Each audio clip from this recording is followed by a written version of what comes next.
Hello students. So now in this video we are entering into our second module, which is about bond and bond valuation. And in this video we'll be discussing what is bond, what are the different types of bonds that are available. Meaning, a bond is a fixed income instrument that represents a loan made by an investor to a borrower. ഇതൊരു പഴയ ഡെഫിനിഷനാണ്. ഇതിനകത്ത് fixed income എന്ന് പറയുന്നത് it can have a floating rate. എന്തായാലും ഒരു rate of return ഉണ്ടാവും. It need not be always fixed, it can be floating also.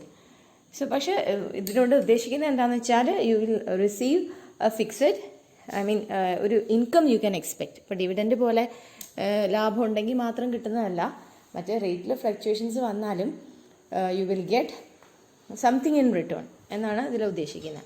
അപ്പോൾ അങ്ങനെ റെപ്രസെൻ്റ് ചെയ്യുന്ന fixed income instrument that represents A loan, ഒരു കടപ്പത്രമാണ്. നമ്മൾ ഡെബെഞ്ചറിനെ കുറിച്ച് പറയുന്ന പോലെ ഇതൊരു ഡെപ്റ്റ് ഇൻസ്ട്രുമെൻ്റ് ആണ് bond. Organizations, in order to raise capital, issue bond to investors, which is nothing but a financial contract. ബോണ്ടിനെ നമ്മൾ പറയാം അതൊരു ഫിനാൻഷ്യൽ കോൺട്രാക്റ്റ് ആണ്, where the organization promises to pay the principal amount and interest. ആ interest payment in the form of coupons ആണ് ഉണ്ടാവുക, to the holder of the bond after a certain date. ഒരു particular date, അതിനൊരു maturity period ഒക്കെ ഉണ്ടാവും. അപ്പോൾ ഒരു particular ഡേറ്റിന് ശേഷം പ്രിൻസിപ്പളും തിരിച്ചു കൊടുക്കാമെന്നും അതുവരെ നമ്മൾ കൂപ്പൺസിൻ്റെ ഫോമിൽ ഇൻട്രസ്റ്റ് കൊടുക്കാമെന്നും ഒക്കെ പറയുന്ന ഒരു ഫിനാൻഷ്യൽ കോൺട്രാക്റ്റ് ആണ് ബോണ്ട് എന്ന് പറയുന്നത്. ഇത് ക്യാപിറ്റൽ റേസ് ചെയ്യുന്നതിൻ്റെ ഭാഗമായിട്ട്, ഫണ്ട് റേസ് ചെയ്യുന്നതിൻ്റെ ഭാഗമായിട്ട് കമ്പനീസ്, ഓർഗനൈസേഷൻസോ ഗവൺമെൻറ്റ്സോ ഒക്കെ ഇഷ്യൂ ചെയ്യുന്നതാണ് ഈ ബോണ്ടുകൾ. Bonds are units of corporate ഡെപ്റ്റ് issued by companies and securitised as tradable assets. നമ്മൾ എങ്ങനെയാണോ ഷെയർസ് ഒക്കെ ട്രേഡ് ചെയ്യുന്നത്, എങ്ങനെയാണോ ഡിബെഞ്ചേഴ്സ് ഒക്കെ ട്രേഡ് ചെയ്യുന്നത്, അങ്ങനെ ട്രേഡബിൾ ഫോമിലേക്ക് സെക്യൂരിറ്റൈസ് ചെയ്തിട്ടുള്ള യൂണിറ്റ്സ് ഓഫ് കോർപ്പറേറ്റ് ഡെപ്റ്റ് ആണ് കടങ്ങൾ. യൂണിറ്റ്സ് ഓഫ് ഇക്വിറ്റിനെയാണല്ലോ നമ്മൾ ഷെയർ ക്യാപിറ്റൽ എന്ന് പറയുന്നത്, അതേപോലെ യൂണിറ്റ്സ് ഓഫ് ഡെപ്റ്റ് ആണ് ഈ ബോണ്ട്സ് എന്ന് പറയുന്നത്. ഇനി എന്തൊക്കെയാണ് ബോണ്ടിൻ്റെ ഫീച്ചേഴ്സ് എന്ന് പറയുന്നത്, characteristics of bond. Face value. Just like as you know that debentures are having face value, shares have got a face value, bonds also have a face value. എന്താണ് face value പറയുന്നത്? It is a money amount the bond will be worth at maturity.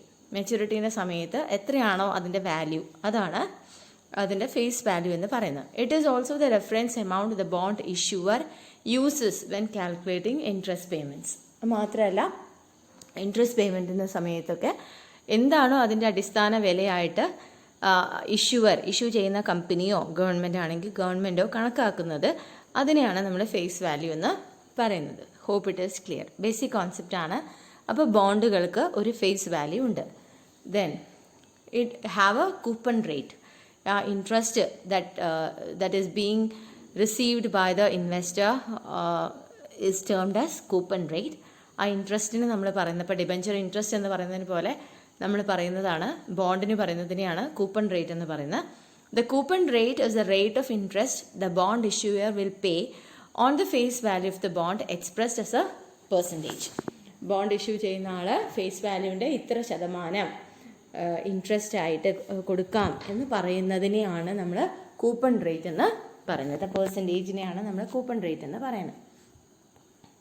Next, then what is coupon date? ആദ്യം പറഞ്ഞത് coupon rate ആണ്, ഇത് coupon date ആണ്. It is a date on which the bond issuer will make interest payment. നമുക്ക് എന്നാണ്, ഇപ്പോൾ നമ്മുടെ debentures ഒക്കെ ആണെങ്കിൽ annually per annum 6% per annum 8% per annum എന്ന് പറഞ്ഞിട്ടല്ലേ ഉണ്ടാവുക. അപ്പോൾ അത് എപ്പോഴാണ് പേയ്മെൻറ്റ് നടത്തുക? At the end of the financial year. ആ സമയത്താണ് സാധാരണ രീതിയിൽ പേയ്മെൻറ്റ് നടത്തുക. ചിലപ്പോൾ ഹാഫ് ഇയർലി പേയ്മെൻറ്റ്സ് ഉള്ളതും ഉണ്ടാവും. Payments can be made in any interval, but the standard is semi-annual payments. Semi-annual payments ആണ് ഉണ്ടാവുക. Semi-annual payments പറഞ്ഞാൽ ഹാഫ് ഇയർലി പേയ്മെൻറ്റ്സ് ആണ് സാധാരണ ബോണ്ടുകൾക്ക് ഉണ്ടാവുക. ആ ഏത് പീരീഡിലാണോ ആ ഇൻട്രസ്റ്റ് എക്രൂ ചെയ്യുന്നത് അതിനെയാണ് നമ്മൾ കൂപ്പൺ ഡേറ്റ് എന്ന് പറയുന്നത്. Then it will be having A maturity date. ഒരു ബോണ്ട് എന്ന് പറയുമ്പോൾ ആ ബോണ്ട് നിശ്ചിത കാലത്തേക്കാണ്. it's for a fixed period and at the expiry of that period the bond has to be redeemed. നമ്മൾ ഡിബഞ്ചറൊക്കെ റെഡീം ചെയ്യുന്ന പോലെ അത് തിരിച്ചടയ്ക്കണം. അപ്പോൾ അതിനൊരു ഡേറ്റ് ഉണ്ടാവും, അതാണ് maturity date. It is a date on which the bond will mature and the bond issuer will pay the bond holder the face value of the bond. എപ്പോഴാണോ face value principal amount തിരിച്ചു കൊടുത്ത് അത് ഇല്ലാതാക്കുന്നത് ആ ഡേറ്റിനെയാണ് നമ്മൾ maturity date എന്ന് പറയുന്നത്. Then there is issue price. It is a price at which the bond issuer originally sells the bond. ആ ബോണ്ടിന് ഞാൻ പറഞ്ഞു അത് ട്രേഡബിൾ ഫോമിലുള്ള യൂണിറ്റ്സ് ഓഫ് ഡെപ്റ്റ് ആണ്. അപ്പോൾ ഇഷ്യൂ ചെയ്യുന്ന പ്രൈസിലായിരിക്കില്ല ചിലപ്പോൾ അത് ട്രേഡ് ചെയ്യണത്. അപ്പോൾ ഇഷ്യൂ പ്രൈസ് എന്ന് പറയുന്നത് ഇനീഷ്യലി ഇഷ്യൂ ചെയ്യുന്ന കമ്പനിയോ ഗവൺമെൻറ്റോ അത് എത്ര വിലയ്ക്കാണോ കൊടുക്കുന്നത് അതിനെയാണ് നമ്മൾ ഇഷ്യൂ പ്രൈസ് എന്ന് പറയുന്നത്. ഓക്കെ, ഇത്രയാണ് ഫീച്ചേഴ്സ് ഓഫ് ബോണ്ട്സ്. നമ്മൾ കൂപ്പൺ റേറ്റ് എന്താണ്, മെച്യൂരിറ്റി ഡേറ്റ് എന്ന് പറയുന്നത് എന്താണ്, കൂപ്പൺ ഡേറ്റ് എന്ന് പറയുന്നത് എന്താണ്, അങ്ങനെ ഈ കോൺസെപ്റ്റ്സ് ഒക്കെ ഇതെല്ലാം ഇൻക്ലൂഡഡ് ആണ്. ഇഷ്യൂ പ്രൈസ് ഉണ്ട്, ഫേസ് വാല്യൂ ഉണ്ട് എന്നൊക്കെ പറയുന്ന അതിൻ്റെ പേയ്മെൻറ്റ്, കൂപ്പൺ ഡേറ്റ് എന്ന് പറയുന്ന കോൺസെപ്റ്റ്, ഇതൊക്കെയാണ് ഇതിൻ്റെ ഫീച്ചേഴ്സായിട്ട് നമുക്ക് പറയാനുള്ളത്. Next we are going to discuss about types of bonds. ഇപ്പോൾ പലതിൽ നിന്നും പല ബുക്സിലും പല തരത്തിലാണ് ഈ types of bond, varieties of ബോണ്ട്സിനെ എക്സ്പ്ലെയിൻ ചെയ്യുന്നത്. ഒരുവിധം ഇൻക്ലൂഡ് ചെയ്തിട്ട് ഞാൻ പറയുന്നുണ്ട് ഇതിനകത്ത്. ഇതല്ലാതെ കുറച്ചും കൂടെ ഇതിൽ ഇൻക്ലൂഡ് ചെയ്യാത്ത എന്നാൽ നമുക്ക് പിന്നെ നമ്മുടെ സിലബസിൻ്റെ ഭാഗമായിട്ട് സ്പെസിഫിക് ആയിട്ട് എടുത്ത് പറഞ്ഞിട്ടുള്ള കുറച്ച് ടൈപ്പ് ഓഫ് ബോണ്ടും കൂടെ ഉണ്ട്. അത് നമ്മൾ അടുത്ത വീഡിയോയിൽ ഡിസ്കസ് ചെയ്യും. കുറച്ച് ജനറൽ ടൈപ്സ് ഓഫ് ബോണ്ട്സ് ആണ് നമ്മളിപ്പോൾ ഡിസ്കസ് ചെയ്യാൻ പോകുന്നത്. ഒന്ന് ഫിക്സഡ് റേറ്റ് ബോണ്ട്. ഇതാണ് ഞാൻ തുടക്കത്തിൽ പറഞ്ഞത്, fixed rate bond. In fixed rate bonds the interest remains fixed throughout the tenor of the bond. 5 കൊല്ലത്തേക്കാണ് ബോണ്ടിൻ്റെ പീരീഡ് എങ്കിൽ ഈ ബോണ്ടുകൾ 1 വർഷത്തിന് മേലുള്ള പീരീഡിലാണ് നമ്മൾ സാധാരണഗതിയിൽ ഇഷ്യൂ ചെയ്യുക. അതുകൊണ്ട് തന്നെ അതിനൊരു ലോങ് ടേം ഡെപ്റ്റിൻ്റെ ഒരു നേച്ചറാണ് ഡിബഞ്ചറിനെയൊക്കെ പോലെയുള്ളത്. പക്ഷേ ഒരുപാട് ലോങ് അല്ല, ആയിരിക്കണം എന്ന് നിർബന്ധമില്ല, പക്ഷേ 1 കൊല്ലത്തിന് മേലെ എന്നുള്ള രീതിയിലാണ് ഉണ്ടാവുക. അപ്പോൾ ആ ടെന്യൂർ മുഴുവൻ, ഇപ്പോൾ 5 വർഷമാണെങ്കിൽ 5 വർഷം മുഴുവൻ ഒരേ റേറ്റ് ഓഫ് ഇൻട്രസ്റ്റ് കിട്ടുന്ന ബോണ്ടുകളെയാണ് നമ്മൾ എന്ത് പറയാം, ഫിക്സഡ് റേറ്റ് ബോണ്ട് എന്ന് പറയാം. Owing to a constant interest rate, fixed rate bonds are resistant to changes and fluctuations in the market. അപ്പോൾ വലിയ തോതിൽ ഫ്ലക്ച്വേഷൻസ് ഒന്നും അതിനെ എഫക്റ്റ് ചെയ്യില്ല. ത്രൂ ഔട്ട് ദ പീരീഡ് അതിനെന്ത് കിട്ടുന്നുണ്ട്, ഫിക്സഡ് റേറ്റ് ഓഫ് ഇൻട്രസ്റ്റ് കിട്ടുന്നുണ്ട്. അതായത് മാർക്കറ്റിൽ വരുന്ന interest rate fluctuations are not going to have an effect on such kind of bonds. Then next we have floating rate bonds. നമ്മുടെ ഈ loan എടുത്ത ആൾക്കാർക്കൊക്കെ അറിയാം, നിങ്ങൾ ലോൺ എടുക്കുന്ന സമയത്ത് they will ask you whether you need A fixed interest form or floating rate. അപ്പോൾ എപ്പോഴും പറയാം, നമ്മൾ ഈ പെട്രോളിൻ്റെ വില കമ്പനീസിനെ നിശ്ചയിക്കാൻ കൊടുത്ത പോലെയാണ്. ആ തീരുമാനത്തിൻ്റെ സമയത്ത് പറഞ്ഞാൽ എന്താ വെച്ചാൽ മാർക്കറ്റിൽ വരുന്ന deviations will be reflected in the price. അപ്പോൾ ക്രൂഡ് ഓയിലിന് വില കുറയുന്ന സമയത്ത് നിങ്ങൾക്ക് പെട്രോൾ കുറഞ്ഞ വിലയ്ക്ക് കിട്ടും എന്നൊക്കെയാണ് പറഞ്ഞിട്ടുണ്ടായിരുന്നത്. But it's not happening. അതുപോലെ ഫ്ലോട്ടിംഗ് റേറ്റ് ഇൻട്രസ്റ്റ് ഇപ്പോൾ ലോൺസ് ഒക്കെ എടുക്കുന്ന സമയത്ത് നമ്മളോട് ചോദിക്കും, ഫിക്സഡ് ആണെങ്കിൽ ഇപ്പം ഈ സമയത്ത് ഭയങ്കര ഇൻട്രസ്റ്റ് റേറ്റ് ആണ്, 10% അപ്പോൾ നിങ്ങൾ ഫിക്സഡിൽ കണ്ടിന്യൂ ചെയ്യുകയാണെങ്കിൽ നിങ്ങൾ through out the period of loan നിങ്ങൾ 10% തന്നെ കൊടുക്കേണ്ടി വരും. But if you are opting four floating interest, then interest rate കുറയുന്ന സമയത്ത് യു വിൽ ബി ബെനിഫിറ്റിംഗ്. അപ്പോൾ ആൾക്കാർ എന്ത് ചെയ്യും, they will opt for floating rate. ഇപ്പോൾ സംഭവിക്കുക എന്താ വെച്ചാൽ ഇൻട്രസ്റ്റ് റേറ്റ് ഒരിക്കലും കുറയില്ല, കൂടുക ചെയ്യുക. പക്ഷേ ഇപ്പോഴത്തെ ഒരു റേറ്റിലൊക്കെ നോക്കുകയാണെങ്കിൽ ഇൻട്രസ്റ്റ് റേറ്റ്സ് റെഡ്യൂസിങ്, കുറയുന്നുണ്ട്. അപ്പോൾ അങ്ങനെ വരുന്ന സമയത്ത് ലോണിൻ്റെ കാര്യത്തിൽ നമുക്ക് ബെനിഫിഷ്യലാണ്. പക്ഷേ ബോണ്ടിൻ്റെ സിറ്റുവേഷനിൽ floating rate bonds have a fluctuating interest rate as per the current market reference rate. മാർക്കറ്റിലുള്ള റേറ്റിനനുസരിച്ച് അതിന് ഫ്ലക്ച്വേറ്റിംഗ് ആണ്. അപ്പോൾ അതിന് എന്തുണ്ടാവും, കൂടുതൽ അത് റിസ്ക്കിയാണ്. കാരണം മാർക്കറ്റിൽ ഇൻട്രസ്റ്റ് റേറ്റ് കുറയുന്നതിന് സമയത്ത് നമുക്ക് ആ ബോണ്ടിൻ്റെ coupon rate also will be reduced. അപ്പോൾ ഇൻവെസ്റ്ററെ സംബന്ധിച്ച് അത് അത്ര ഫേവറബിൾ സിറ്റുവേഷൻ അല്ല. Then we have zero coupon bonds. Zero coupon bonds എന്ന് പറയുന്നത് these bonds do not pay coupon payments, interest ആയിട്ടല്ല ഉണ്ടാവുക, and instead are issued at a discount to their par value that will generate a return once the bond holder is paid the full face value when the bond matures. US-ന്റെ treasury bills are zero coupon bonds. ഇത് വായിച്ചപ്പോൾ ചിലപ്പോൾ മനസ്സിലായിട്ടുണ്ടാവില്ല. Zero coupon bonds എന്ന് പറഞ്ഞാൽ interest ഇല്ലാത്ത zero interest bonds എന്ന് തന്നെ പറയും. ഇൻട്രസ്റ്റ് ഇല്ലാത്ത കൂപ്പൺ എന്ന് പറയുന്നത് ഇൻട്രസ്റ്റ് റേറ്റ് ആണല്ലോ, അതില്ലാത്ത സീറോ ഇൻട്രസ്റ്റ് ആയിട്ടുള്ള ബോണ്ടുകളെയാണ് നമ്മൾ പറയാം സീറോ കൂപ്പൺ ബോണ്ട്സ് എന്ന് പറയാം. അങ്ങനെയുള്ള ബോണ്ട് പറയുന്നത് അപ്പോൾ ഈ ഇൻവെസ്റ്റർക്ക് അതിനകത്ത് താല്പര്യം ഉണ്ടാവുമോ ഒന്നും ഇങ്ങോട്ട് കിട്ടണില്ലെങ്കിൽ? അപ്പോൾ എങ്ങനെയാ വെച്ചാൽ 1000 രൂപയുടെ ബോണ്ട്, സേ ഫോർ എക്സാമ്പിൾ നമ്മളൊരു ചെറിയ വാല്യൂ എടുത്ത് 1000 രൂപയുടെ ബോണ്ടാണെങ്കിൽ ഇൻവെസ്റ്റർ അത് വാങ്ങിക്കുന്ന സമയത്ത് അയാൾ 900 റുപ്പീസ് കൊടുത്തിട്ട് വാങ്ങിച്ചു. ആൻഡ് വെൻ ഇറ്റ് മെച്യൂർസ് ഈ കമ്പനി ഇഷ്യൂയിങ് കമ്പനി എന്ത് ചെയ്യും? 1000 രൂപ കൊടുത്തിട്ടാണ് അത് മെച്യൂരിറ്റി സമയത്ത് റെഡീം ചെയ്യുന്നത്. അപ്പോൾ കിട്ടുന്ന എമൗണ്ട് ഉണ്ടല്ലോ കുറച്ച് എന്താ പറയുക ഡീപ്പ് ഡിസ്കൗണ്ടിലാണ് അത് ഇഷ്യൂ ചെയ്യുക സീറോ കൂപ്പൺ ബോണ്ട്സ്. അപ്പോൾ വാങ്ങിക്കുന്ന സമയത്ത് നമുക്ക് ഡിസ്കൗണ്ട് റേറ്റിൽ തരികയും മെച്യൂർ ആവുന്ന സമയത്ത് നമുക്ക് അതിൻ്റെ ഫേസ് വാല്യൂ തരികയും ചെയ്യുമ്പോൾ ദ ഡിഫറൻസ് ദാറ്റ് ഇസ് ദേ, നമ്മൾ ബില്ലൊക്കെ ഡിസ്കൗണ്ട് ചെയ്യുന്ന പോലെയാണ്. ആ മെച്യൂരിറ്റി ഡേറ്റിൽ നമുക്ക് ഫുൾ എമൗണ്ട് കിട്ടുമ്പോൾ നമുക്ക് ഉണ്ടാവുന്ന ആ ലാഭം ഉണ്ടല്ലോ, അതാണ് അതിൻ്റെ റിട്ടേൺ എന്ന് പറയുന്നത്. ഇങ്ങനെയുള്ളതിനെയാണ് നമ്മൾ സീറോ കൂപ്പൺ ബോണ്ട്സ് എന്ന് പറയുന്നത്.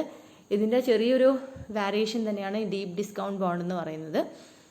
അതിനും സീറോ ഇൻട്രസ്റ്റ് ആയിരിക്കും, പക്ഷേ ഇത്ര തന്നെ ഡിസ്കൗണ്ട് ഉണ്ടാവില്ല. ഡീപ്പ് ഡിസ്കൗണ്ട് ബോണ്ട്സിന് ഡിസ്കൗണ്ട് ഇതേപോലെ ഡിസ്കൗണ്ട് തന്നെയാണ് ഇഷ്യൂ ചെയ്യുക, പക്ഷേ സീറോ കൂപ്പൺ ബോണ്ട്സിന് കുറച്ചും കൂടി ഹൈ റേറ്റ് ഓഫ് ഡിസ്കൗണ്ടിങ് ആണ് ഉണ്ടാവുക.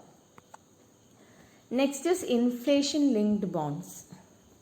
അതായത് bonds linked to inflation are called inflation linked bonds. The interest rate of inflation linked bonds is generally lower than fixed rate bonds. അതായത് ഇക്കണോമിയിലുള്ള ഇൻഫ്ലേഷൻ്റെ അനുസരിച്ചായിരിക്കും അതിൻ്റെ കൂപ്പൺ റേറ്റ് ഫിക്സ് ചെയ്തിട്ടുണ്ടാവുക. അങ്ങനെയുള്ള ബോണ്ടുകളെയാണ് നമ്മൾ ഇൻഫ്ലേഷൻ ലിങ്ക്ഡ് ബോണ്ട്സ് എന്ന് പറയുന്നത്. അപ്പോൾ ആ ഇൻഫ്ലേഷൻ്റെ അകത്ത് വരുന്ന changes will be affected in the അല്ലെങ്കിൽ ആ ഇൻഫ്ലേഷൻ കുറയ്ക്കുക എന്നുള്ള ഉദ്ദേശത്തോടെയാണ്. അപ്പോൾ അതിന് കുറഞ്ഞ ഇൻട്രസ്റ്റ് റേറ്റാണ് ഉണ്ടാവുക ഈ ബോണ്ടുകൾക്ക്. Then we have perpetual bonds എന്ന് പറയുന്ന ഒരു ബോണ്ട് ഉണ്ട്. Bonds with no maturity dates are called perpetual bonds. Holders of perpetual bonds enjoy interest throughout. Maturity date prescribe ചെയ്യാത്ത എത്ര കാലം വേണമെങ്കിലും ഹോൾഡ് ചെയ്യാൻ പറ്റുന്ന ബോണ്ടുകളെയാണ് നമ്മൾ പെർപെച്വൽ ബോണ്ട്സ് എന്ന് പറയാം. പെർപെച്വൽ സക്സഷൻ എന്നൊക്കെ പറയുന്നില്ലേ, കണ്ടിന്യൂറ്റി ഓഫ് എക്സിസ്റ്റൻസിന്, അതേപോലെ പെർപെച്വൽ ബോണ്ട്സ് എന്ന് പറയുന്നത് എല്ലാ കാലവും നമുക്കിങ്ങനെ പലിശ വാങ്ങിക്കൊണ്ടിരിക്കാം. അങ്ങനെയുള്ള ബോണ്ടുകളെയാണ് പെർപെച്വൽ ബോണ്ട് എന്ന് പറയുന്നത്. ഞാൻ ഇൻവെസ്റ്ററുടെ പോയിന്റ് ഓഫ് വ്യൂവിലാണ് കേട്ടോ പറയണേ. ഇഷ്യൂറുടെ പോയിന്റ് ഓഫ് വ്യൂവിൽ പറഞ്ഞാൽ ഒരാളെ ഒരു പെർമനൻ്റ് കടക്കാരനാക്കാം. അയാൾക്ക് നമ്മൾ കൊടുത്ത് സെറ്റിൽ ചെയ്യുന്നില്ല. Through out the existence of the organisation he will be A creditor to the organization and you will be making interest payment to him. A company will be making interest payment to him. അതാണ് ഒരു investor ഒരു എന്താ പറയുക ഇഷ്യൂവറുടെ സൈഡിൽ നിന്നുള്ള ഒരു explanation. ഇതിനെയാണ് perpetual bond എന്ന് പറയുന്നത്. Then we have subordinated bonds. അതായത് bonds which are given less priority as compared to other bonds of the company in cases of close down are called subordinated bonds. അതായത് നമ്മൾ winding അപ്പിൻ്റെയൊക്കെ സമയത്ത് പിന്നെ സെറ്റിൽ ചെയ്യുമ്പോൾ ഉണ്ടല്ലോ ആദ്യം കിട്ടാൻ അർഹത ഇല്ലാത്ത ബോണ്ടുകൾ. അപ്പോൾ സാധാരണഗതിയിൽ തേർഡ് പാർട്ടി ഡെപ്സ് ഒക്കെ സെറ്റിൽ ചെയ്തിട്ടാണ് പിന്നെ നമ്മൾ ബാക്കിയിലേക്ക് പോവുക. അപ്പോൾ ആ തേർഡ് പാർട്ടി തന്നെ സെറ്റിൽ ചെയ്യുമ്പോൾ നമ്മൾ ആദ്യം ക്രെഡിറ്റർക്ക് കൊടുക്കണം, പിന്നെ ഡിബഞ്ചർ ഹോൾഡർക്ക് കൊടുക്കണം, അങ്ങനെ പറയണില്ലേ. അപ്പോൾ ഈ ബോണ്ടുകളിൽ തന്നെ സബോർഡിനേറ്റഡ് ബോണ്ട്സ് എന്ന് പറഞ്ഞാൽ ഒരു രണ്ടാം തരമാണ്. അതായത് ആദ്യത്തെ അവർക്കല്ല ഫസ്റ്റ് കിട്ടാനുള്ള റൈറ്റ്. രണ്ട് തരത്തിലുള്ള ബോണ്ട് ഉണ്ടെങ്കിൽ ആദ്യത്തെ തരത്തിലുള്ളതിനെ കൊടുത്തു കഴിഞ്ഞിട്ടുള്ള ബാക്കിക്ക് ഈ സബോർഡിനേറ്റഡ് ബോണ്ടാണെങ്കിൽ ആൾക്ക് തിരിച്ചു കിട്ടാനുള്ള റൈറ്റ് ഉള്ളൂ. In cases of liquidation subordinated bonds are given less importance as compared to senior bonds which are paid first എന്ന് നമ്മൾ പറഞ്ഞത് subordinated bond. Then there is convertible bonds. ആ പേരിൽ തന്നെ നിങ്ങളിപ്പോൾ ഗസ് ചെയ്തിട്ടുണ്ടാവും എന്താ convertible. They are debt instruments with an embedded option that allows bondholders to convert their debt into stock. നമ്മൾ കൺവേർട്ടബിൾ ഡിബഞ്ചേഴ്സും കൺവേർട്ടബിൾ പ്രിഫറൻസ് ഷെയർസും ഒക്കെ പറയുന്ന പോലെ അതിനെ ഇക്വിറ്റി ആയിട്ട് കൺവേർട്ട് ചെയ്യാനുള്ളൊരു ഓപ്ഷൻ ഉണ്ടാവും at some point depending on certain conditions like the share price. Share പ്രൈസിൻ്റെയൊക്കെ ചേഞ്ചസിനനുസരിച്ച് ഇങ്ങനൊരു ഓപ്ഷൻ കൊടുക്കുകയാണ്. You can convert it into shares. അങ്ങനെ ഓപ്ഷൻ കൊടുക്കുന്നതിനെയാണ് നമ്മൾ കൺവേർട്ടബിൾ ബോണ്ട്സ് എന്ന് പറയുന്നത്. Then there is callable bond. എന്താണ് കോളബിൾ ബോണ്ട് പറഞ്ഞാൽ? A callable bond is one that can be called back by the company before it matures. Say for example, എൻ്റെ company, ഞാനാണ് company, I issued bonds for my requirement of capital. 10 കൊല്ലത്തേക്ക് എന്ന് പറഞ്ഞിട്ട് ഞാൻ bond issue ചെയ്തു. ഒരു 5 വർഷമൊക്കെ കഴിഞ്ഞപ്പോൾ എനിക്ക് നല്ല ലാഭം ഉണ്ടായി, എനിക്കിനി കടക്കാരനെ ആവശ്യമില്ല. If I have issued A callable bond, എനിക്ക് ആ 5 വർഷം കഴിയുമ്പോൾ എന്ത് ചെയ്യാം? എനിക്ക് ആ ബോണ്ട് തിരിച്ചു വാങ്ങിക്കാം. അതായത് അയാൾക്ക് കാശ് കൊടുത്ത് അയാളെ സെറ്റിൽ ചെയ്യാം. അപ്പോൾ അടുത്ത 5 വർഷത്തേക്കുള്ള എൻ്റെ ഇൻട്രസ്റ്റ് എമൗണ്ട് എനിക്ക് ലാഭമാണ്. പക്ഷേ ഇൻവെസ്റ്ററുടെ പോയിന്റ് ഓഫ് വ്യൂവിൽ അയാൾക്കത് നഷ്ടം എന്ന് പറഞ്ഞാൽ അയാൾക്ക് എപ്പോഴാണ് കമ്പനി ഇത് തിരിച്ചു വാങ്ങിക്കുക എന്ന് പറയാൻ പറ്റില്ലല്ലോ. ഞാൻ 5 കൊല്ലം എന്ന് പറഞ്ഞത് ഞാൻ എൻ്റെ പീരീഡ് പറഞ്ഞതാണ്. അപ്പോൾ കോളബിൾ ബോണ്ട് ആണെങ്കിൽ എപ്പോൾ വേണമെങ്കിലും കമ്പനിക്ക് എന്ത് ചെയ്യാം? അത് തിരിച്ചു വാങ്ങിക്കാം. അപ്പോൾ ഇൻവെസ്റ്ററുടെ പോയിന്റ് ഓഫ് വ്യൂവിൽ അത് അത്ര സേഫ് ഒരു ഇൻവെസ്റ്റ്മെൻ്റ് അല്ല. പക്ഷേ കമ്പനീസിൻ്റെ പോയിന്റ് ഓഫ് വ്യൂവിൽ ഇറ്റ് ഈസ് ഗുഡ്. എപ്പോൾ വേണമെങ്കിലും കടം ഇല്ലാതാക്കാൻ സാധിക്കും. A callable bond is riskier for the bond buyer because the bond is more likely to be called when it is rising in value. അതിൻ്റെ വില കൂടുന്ന സമയത്തേ അത് പെട്ടെന്ന് വാങ്ങിച്ചു കളയാൻ സാധ്യതയുണ്ട്. Remember, when interest rates are falling bond prices rise. Interest rate കുറയുന്ന സമയത്ത് ബോണ്ടിൻ്റെ വില കൂടുകയാണ് ചെയ്യുക. ഇപ്പോൾ നമ്മളൊരു ബോണ്ട് എടുത്തു, ആ ബോണ്ടിന് 10% ഇൻട്രസ്റ്റ് ഉണ്ട്. ഇൻട്രസ്റ്റ് റേറ്റ്സ് കുറയുകയാണ് മാർക്കറ്റിൽ ചെയ്യണതെങ്കിൽ നമ്മളെ ബോണ്ട് കൂടുതൽ പൈസ കൊടുത്ത് വാങ്ങാൻ ആളുണ്ടാവും. അപ്പോൾ ഇൻട്രസ്റ്റ് റേറ്റും ബോണ്ടിൻ്റെ പ്രൈസും തമ്മിൽ നമ്മൾ നേരത്തെ എപ്പോഴും ഒന്ന് ഡിസ്കസ് ചെയ്താണ്, ബോണ്ടിൻ്റെ പ്രൈസും തമ്മിൽ ഇൻവേഴ്സ് റിലേഷൻഷിപ്പാണ്. അങ്ങനെ ബോണ്ടിൻ്റെ പ്രൈസൊക്കെ ഇങ്ങനെ കൂടി നമ്മൾ സന്തോഷിച്ചിരിക്കുന്ന സമയത്ത് കമ്പനി എന്ത് ചെയ്യാണ്? 10% ഇപ്പം അവർ ഫണ്ട് റേസ് ചെയ്യുകയാണെങ്കിൽ അവർക്ക് 5%, 6% ചിലപ്പോൾ ബോണ്ട് ഇഷ്യൂ ചെയ്യാൻ പറ്റും. പക്ഷേ ഇതാ നേരത്തെ ഇഷ്യൂ ചെയ്തൊരു ബോണ്ട് 10% കിടക്കണു, ഇനി 5 കൊല്ലം അതിന് 10% ഇൻട്രസ്റ്റ് അടയ്ക്കണം. അപ്പോൾ കമ്പനീസ് എന്ത് ചെയ്യും? കോളബിൾ ബോണ്ട് ആണെങ്കിൽ പെട്ടെന്ന് കോൾ ബാക്ക് ചെയ്യും. ഓക്കെ, അതാണ് കോളബിൾ ബോണ്ട് എന്ന് പറയുന്ന കോൺസെപ്റ്റ്. ദെൻ അതേപോലെ പുട്ടബിൾ ബോണ്ട് എന്ന് പറഞ്ഞിട്ടൊരു സാധനമുണ്ട്. പുട്ട് ഓപ്ഷൻ കോൾ ഓപ്ഷൻ പോലെ തന്നെ പുട്ടബിൾ ബോണ്ട് എന്ന് പറയുന്നത് it allows the bond holders to put or sell the bond back to the company before it has matured. ഇത് ഇൻവെസ്റ്ററുടെ പോയിന്റ് ഓഫ് വ്യൂവിൽ നല്ലതാണ്. അതായത് ഈ ബോണ്ടിന് വിലയില്ലാതൊക്കെ ആവുന്ന സമയത്ത് തിരിച്ചു കൊടുക്കുക. അതായത് വേണ്ടയ്ക്ക് നിങ്ങളെ ബോണ്ട് വേണ്ട, തിരിച്ചു തന്നോളൂ, എൻ്റെ കാശ് തരൂ എന്ന് പറയാം. അതാണ് സെല്ല് ചെയ്യാനുള്ള ഓപ്ഷൻ, തിരിച്ച് കമ്പനിക്ക് സെല്ല് ചെയ്യാനുള്ള ഓപ്ഷൻ. അതായത് കോളബിൾ ബോണ്ടിൻ്റെ നേരെ ഓപ്പോസിറ്റ്. കോളബിൾ എന്ന് പറയുന്നത് കമ്പനി തിരിച്ച് കോൾ ചെയ്യുകയാണെങ്കിൽ, പുട്ടബിൾ ബോണ്ടിൽ ഇൻവെസ്റ്റർ തിരിച്ചു കൊടുക്കുകയാണ് ചെയ്യുക. Cells the bond to the company itself. This is valuable for investors who are worried that a bond may fall in value, or if they think interest rates will rise and they want to get their principal back before the bond falls in value. അപ്പോൾ വല്ലാതെ interest റേറ്റിൽ കുറവൊക്കെ വന്നുകൊണ്ടിരിക്കുകയാണ്, interest rate കൂടിക്കൊണ്ടിരിക്കുകയാണ്. അപ്പോൾ ബോണ്ടിൻ്റെ പ്രൈസൊക്കെ കുറഞ്ഞു പോകും, എനിക്ക് നഷ്ടം വന്നു പോകും എന്നൊക്കെ വിചാരിക്കുമ്പോൾ അവർക്ക് എന്ത് ചെയ്യാം? പെട്ടെന്ന് അത് കമ്പനിക്ക് തന്നെ തിരിച്ചു കൊടുക്കാം, അത് പുട്ടബിൾ ബോണ്ട് ആണെങ്കിൽ. ദെൻ വാർ ബോണ്ട് എന്ന് പറയുന്നൊരു കോൺസെപ്റ്റ് ഉണ്ട്. അതായത് വാറിൻ്റെയൊക്കെ സമയത്ത് ഗവൺമെൻറ് ഫണ്ട് റേസ് ചെയ്യാൻ വേണ്ടിയിട്ട് ഇഷ്യൂ ചെയ്യുന്ന ബോണ്ടുകളാണ് വാർ ബോണ്ട്സ്. പിന്നെ ബെയറർ ബോണ്ട്സ് പറയുന്ന സാധനമുണ്ട്. ബെയറർ ബോണ്ട് എന്താണ്? നമ്മൾ ബെയറർ ഷെയർസ്, ബെയറർ ഡിബെഞ്ചേഴ്സ് ഒക്കെ പറയുന്ന പോലെ. Bearer bonds do not carry the name of the bond holder and anyone who possesses the bond certificate can claim the amount. അപ്പോൾ ഇൻട്രസ്റ്റും ആ പ്രിൻസിപ്പൽ എമൗണ്ടും ഒക്കെ ക്ലെയിം ചെയ്യണമെങ്കിൽ who's having that bond certificate കയ്യിലുള്ള ആൾക്ക് വേണമെങ്കിൽ ക്ലെയിം ചെയ്യാം. അങ്ങ് ഫ്രീലി ട്രാൻസ്ഫറബിൾ ആയിട്ടുള്ള ബോണ്ട് ഹോൾഡറുടെ പേരില്ലാത്തതാണ് ബെയറർ ബോണ്ട് എന്ന് പറയുന്നത്. If the bond certificate gets stolen or misplaced by the bond holder, anyone else with the paper can claim the bond amount. ആർക്ക് വേണമെങ്കിലും ക്ലെയിം ചെയ്യാം. Then we have serial bond. Serial bond എന്ന് പറയുന്നത് bonds maturing over a period of time in installments are called serial bond. അതായത് നമ്മൾ redemption of debentures ഒക്കെ പണ്ട് പഠിച്ചത് ഓർമ്മയുണ്ടെങ്കിൽ നമ്മൾ ആ ഈക്വൽ ആനുവൽ പേയ്മെൻറ്റ്സിലൂടെയൊക്കെ ഡിബെഞ്ചറിനെ റിഡീം ചെയ്യാറുണ്ട്. അതായത് 5 വർഷത്തേക്കുള്ള ഡിബെഞ്ചർ ആണെങ്കിൽ ആ 5 വർഷം കഴിയുമ്പോൾ ഒരുമിച്ചൊരു വലിയ ഹ്യൂജ് എമൗണ്ട് വരുമ്പോൾ അത് കമ്പനിക്ക് ബേർഡൻ ആവുന്നതിന് കമ്പനി എന്ത് ചെയ്യും?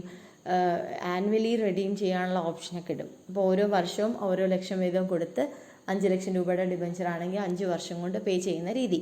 അങ്ങനെ പേ ചെയ്യാൻ പറ്റുന്ന ബോണ്ടുകളെയാണ് നമ്മൾ സീരിയൽ ബോണ്ട്സ് എന്ന് പറയുന്നത്. Bonds maturing over a period of time in instalments are called serial bond. Then climate bond എന്ന് പറയുന്ന ഒരു സാധനമുണ്ട്. Climate bonds are issued by any government to raise funds when the country concerned faces any adverse changes in climatic conditions. ആ climatic കണ്ടീഷൻസിൽ വരുന്ന, അപ്പോൾ ഫ്ലഡൊക്കെ വന്നിട്ട് നമ്മൾ ബോണ്ടുകൾ ഇഷ്യൂ ചെയ്യുകയാണെങ്കിൽ, ഗവൺമെൻറ് ആ സമയത്ത് ഇഷ്യൂ ചെയ്യുകയാണെങ്കിൽ, അങ്ങനെയുള്ളതിനെയാണ് ക്ലൈമറ്റ് ബോണ്ട്സ് എന്ന് പറയുന്നത്. ഇപ്പോൾ ഒരുപാട് 1-2 ആർട്ടിക്കിളിലുള്ള കാര്യങ്ങളെല്ലാം ഞാൻ ഇതിനകത്ത് ഇൻക്ലൂഡ് ചെയ്തിട്ടുണ്ട്. നമുക്ക് ഇൻ്റർനാഷണൽ ബോണ്ടുകൾ എന്നൊക്കെ പറഞ്ഞിട്ട് ഒരു ബോണ്ടൊക്കെ പഠിക്കാനുണ്ട്. That I will cover in the next video. Hope everything is clear. Feel free to ask doubts. Thank you.